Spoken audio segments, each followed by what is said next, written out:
ते बारक्या बारक्या मूर्ती होत्या त्या हातोडीने तोडल्या. तर नमस्कार मित्रांनो, आज आपण पुणे जिल्ह्यातील एका प्राचीन आणि रहस्यमय शिवमंदिराला भेट देणार आहोत. तर चला मग या सुंदर प्रवासाला सुरुवात करूयात. तर बारामतीहून आज आम्ही बुलेश्वरकडे निघालो आहोत. तर आजचा दिवस खूप खास आहे, कारण आपण बारामतीहून एका ऐतिहासिक आणि प्राचीन शिवमंदिराला भेट देणार आहोत. बुलेश्वर मंदिराचं सौंदर्य आणि इतिहास जवळून अनुभवण्यासाठी आमच्यासोबत शेवटपर्यंत नक्की राहा. तर आमचे मित्र रोहन वाहळ आज पूर्ण दिवस आपल्या सोबत असणार आहे.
चला मित्रांनो, बाईक पार्क केली आहे आणि आता आपण भुवनेश्वर मंदिराच्या दिशेने चाललो आहोत. पुढे आपल्याला काय पाहायला मिळते ते एकत्र अनुभवूया.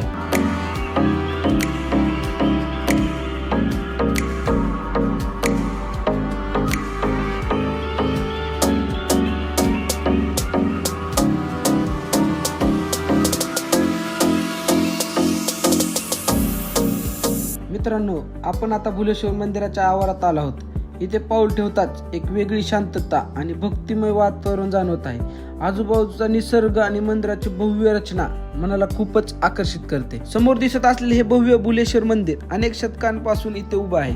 दगडांवर केलेली सुंदर कलाकुसर आणि ऐतिहासिक वास्तुकला पाहून त्या काळातील कारागिरांच्या कौशल्याची कल्पना येते. आता आपण मंदिराच्या मुख्य प्रवेशद्वाराजवळ उभे आहोत. पुढे जाऊन आपण भगवान शिवांचं दर्शन घेऊ आणि मंदिरातील सुंदर कोरीव कामही पाहू. मित्रांनो, आता आपण बुलेश्वर मंदिराच्या आत आलो आहोत. आत प्रवेश करताच काळ्या दगडात कोरलेली अप्रतिम शिल्पकला लक्ष वेधून घेते.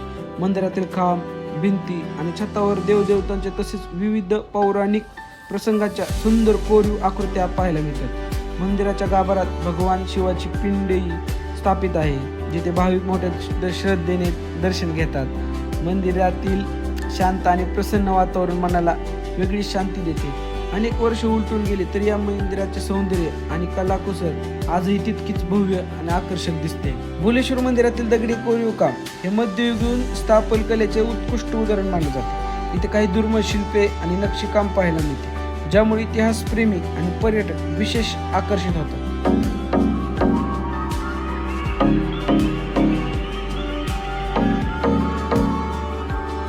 जो राज्य आलं इथे पुराणामध्ये, तेव्हा हे तोडायचं चाललं होतं हे मंदिराचं. हा, ते बारक्या बारक्या मूर्ती होत्या त्या हातोडीने तोडल्या आणि जेव्हा मोठ्या मंदिराला जर पाड मारली तेव्हा ठिंगल्या उडायला लागल्या त्याच्यातून.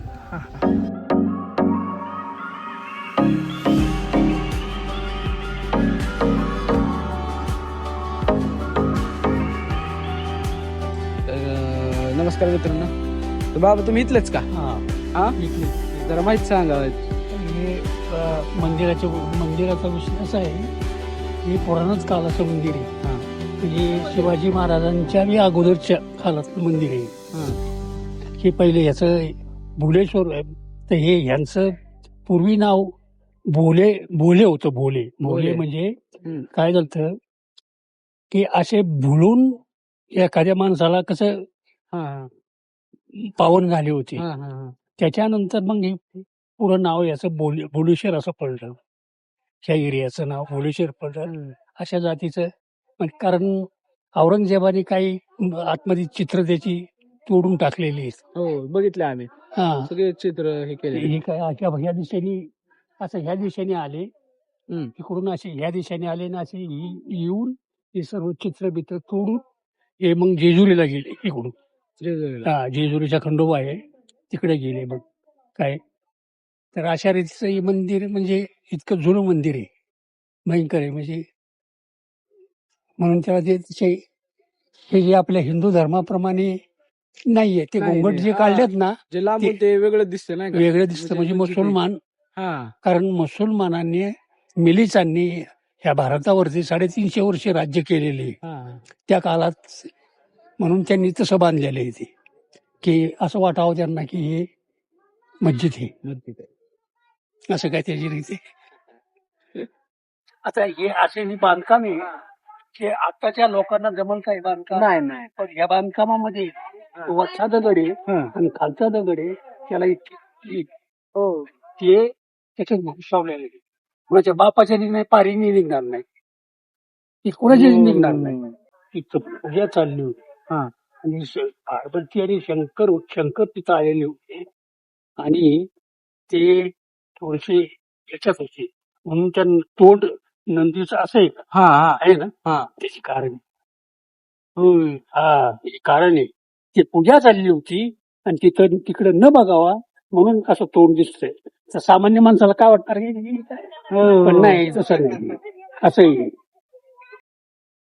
ओके धन्यवाद बाबा.